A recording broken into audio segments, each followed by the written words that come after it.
All right, what I have here is a first-person shooter game, straight out of Unreal Engine. Nothing really special. Paste it in, or download it, or add it to the project. The spawn dungeon thingy, procedural dungeon generator. So we're going to drop that in the level.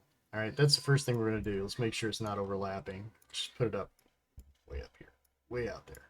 I don't care. Just way, whatever. Good enough. So that's the first thing we do is we put it in the dungeon or in the level. The second thing we want to do is we want to open up this and go to the event graph. At the very top here, let's go ahead and grab this. If you want the HUD to show up on your character while you're doing testing or whatever, I would suggest doing that. Then go into first person or whatever, third person, whichever mode you're using, and plug this into the end of your begin play on that character. This is just the begin play for the default first person. Yeah. So we're going to compile and save. All right, that's all we really did. Now hit play. Now, generally, if this was on a server, you would not experience the latency and the lag that happens, but because this is running on the client, it's going to be a little bit laggy as it's building these rooms. This would be a good time for a load screen or something like that. And you can have it go a lot faster than I have it going. I have it only doing 2 rooms at a time per cycle, so it's just to lessen the load on the server. You can build much larger dungeons. So the dungeon's built and we're spawned. Here we are. We're in the dungeon. All right, that's pretty much all there is to that, to adding it to your game. So let's go over some of the settings. New settings, spawn in editor. Let's see what our room size is here so we're not going crazy. Sure. Spawn in editor will allow it to actually show up in the editor versus on the construction script versus doing this at begin play, which is what you saw with the HUD. If it's doing it in the editor, it's a lot slower and there are limitations to what the construction script can actually pull off. So the larger the dungeon, the more complicated the dungeon, the more likely it is to not generate walls or doors or things like that.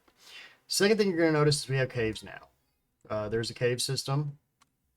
You can modify it to your heart's desire. Now it will spawn you in the beginning of the first room, or you can hit random spawn, and it will do that once it completes building the dungeon. Your room settings are pretty much the same. Wall settings are same. Corridors has a new setting under advanced, which is large corridors. And what that does is expands the corridors by 1 in each direction and makes them larger, but doors do not work with this currently. Just be warned, it's kind of an experimental feature that I added in for larger corridors. Works as intended, but the doors don't like it. So that will give us some larger corridors to run around in, which was a popular request. Okay, so large corridors that covered. Doorway settings haven't really changed much. Other experimental. I think I've removed a few things that used to be in here. Yeah, the diagnostics is rebuilt. It's a little bit more clean. You can display the corridors. You can display the occupied rooms or the start and the end of the dungeon. Keep in mind when you do this, it does have to go through the construction script again. So that's why I said use spawn in editor sparingly. And I have a lot of things going on my computer right now, so it's a little bit slow. But that will show all of our corridor spaces. These are all the tiles that are marked as corridor, and they start within a room, and it tries to do a cleanup and remove those, but sometimes some of the corridor spaces are left behind. At some point in the future, I'm hoping to go through that and revise that code so that the corridors actually only start at the corridor, and that will help me to design doors that actually work with the larger corridors. But not there yet. That will be a future update. That is pretty much all I have to cover right now. Obviously, for this example, I'm using the first person shooter. You can do this in a third person shooter. You could do this in a freaking driving game. It doesn't matter.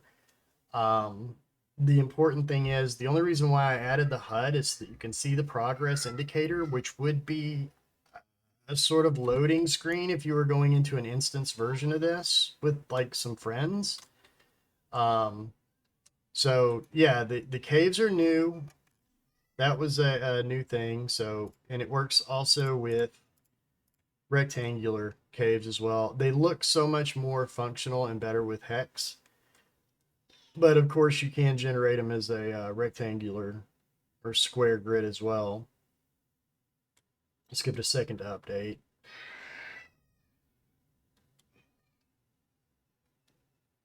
And by breaking it up and doing it in cycles, building the dungeon, I was able to go to much larger lengths. And it can construct some amazingly big dungeons, but you do not want to go with large dungeons spawned in your editor. It'll either say that there's a forever loop, an infinite loop, or it will just straight up not work. Spawn in editor is good if you're doing some regression testing on smaller units, like maybe 5 rooms, and you're trying to get the settings for the rooms just right and making some changes. Then I would dump that down to about 5, and there we can see we could actually do some testing and say, okay, this doesn't look right, or create a new seed or whatnot.